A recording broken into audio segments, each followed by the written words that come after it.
Hello guys, I hope you will be happy and gay. आप देख रहे हैं इंग्लिश लैंग्वेज कॉरिडोर। मैं हूं दिलशाद अहमद। गाइस, इससे पहले मैंने आप लोगों को इंट्रोगेटिव और नेगेटिव सेंटेंस पढ़ाया था, अर्थात प्रश्न पूछने का और फिर उस प्रश्न का जवाब देने का तरीका बताया था। और वो जो था वो प्रेजेंट फॉर्म में था। मैंने क्या बताया था? वो प्रेजेंट फॉर्म में था, अर्थात उसमें आपने इज, एम, आर का प्रयोग किया था। इज, एम, आर का प्रयोग किया था। ठीक वैसे ही जैसे आपने तीसरे स्ट्रक्चर में इज, एम, आर का प्रयोग किया था, और अब इसमें जो है आपने फिर एक स्ट्रक्चर पढ़ा था, उसमें वाज का प्रयोग किया था। तो वही वाज का स्ट्रक्चर फिर देख लीजिए आप। इसमें क्या फर्क है? प्रश्न बनाने के लिए आपको क्या करना है?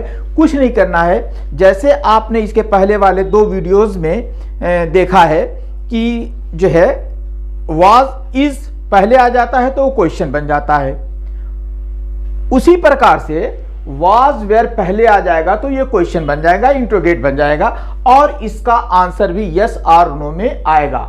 जैसे was I in the market, was I in the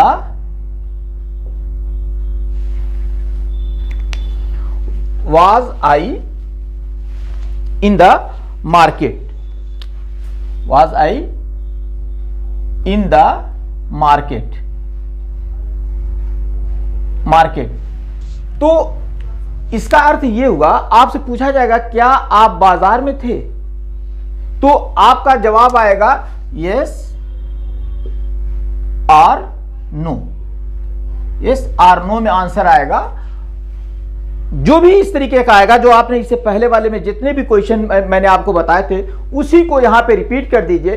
केवल इज, एम, आर की जगह वाज लगा दीजिए। देख, इसके पहले आपने स्ट्रक्चर में पढ़ा है कि किसके साथ वाज लगा है, ये मैंने बताया था। देखिए, आई वाज होता है, वी वर होता है, यू वर होता है, ही वाज होता है, शी वाज होता है, इट वाज होता है, मोहन वाज होता है। ये आपने एक पहले स्ट्रक्चर में एक पढ़ा है, उसको देख लीजिएगा और फिर उसके बाद इसको पढ़िएगा। केवल उतना ही करना है जितना आपने अभी इसके पहले वाले 2 स्ट्रक्चर में किया है। इसके पहले वाले जो 2 स्ट्रक्चर में आपने किया है वही इसमें आपको करना है, और इसका भी जवाब यस और नो में आएगा। अगर यस आता है तो मैंने आपको बताया था कि इसका सेंस ये होता है कि I was in the market, I was in the market। जैसे he was wise, he was, जैसे he was wise,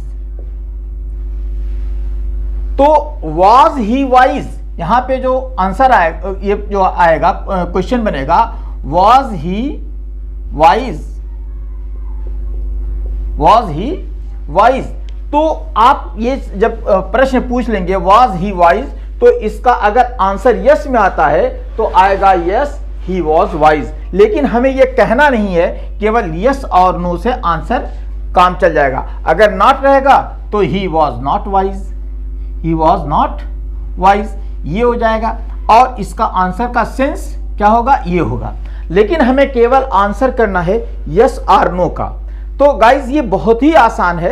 इसी प्रकार से आप अंग्रेजी सीखते रहिए और आगे बढ़ते रहिए। अगर आप इस तरीके से अंग्रेजी सीखेंगे, मैंने इसके पहले भी बताया था कि ये वाला अभी रहने दीजिए, इसको मैं बाद में एक्सप्लेन कर दूंगा।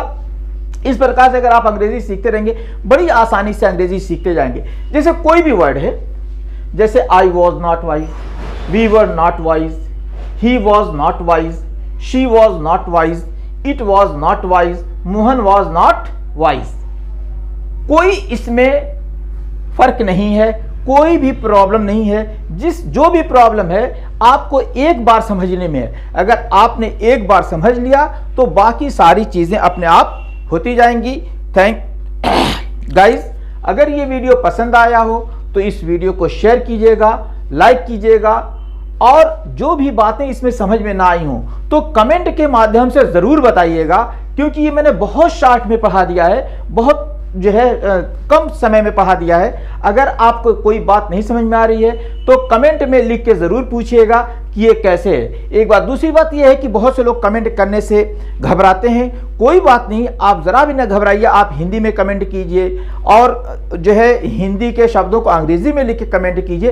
किसी भी तरीके से आप कमेंट कीजिए कि हमको ये बात नहीं आई, इसमें कोई बहुत बड़ी बात नहीं थी। जो आपने पढ़ा था इसके पहले, उसमें केवल आपको पहले हेल्पिंग ऑक्सिलरी वर्ब पहले कर देना है और फिर उसके बाद ये क्वेश्चन बन जाएगा।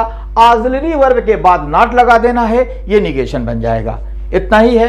अगर वीडियो पसंद आया हो तो लाइक कीजिएगा, शेयर कीजिएगा और अगर अभी तक आपने चैनल को सब्सक्राइब नहीं किया है तो चैनल को सब्सक्राइब कीजिएगा। Thank you.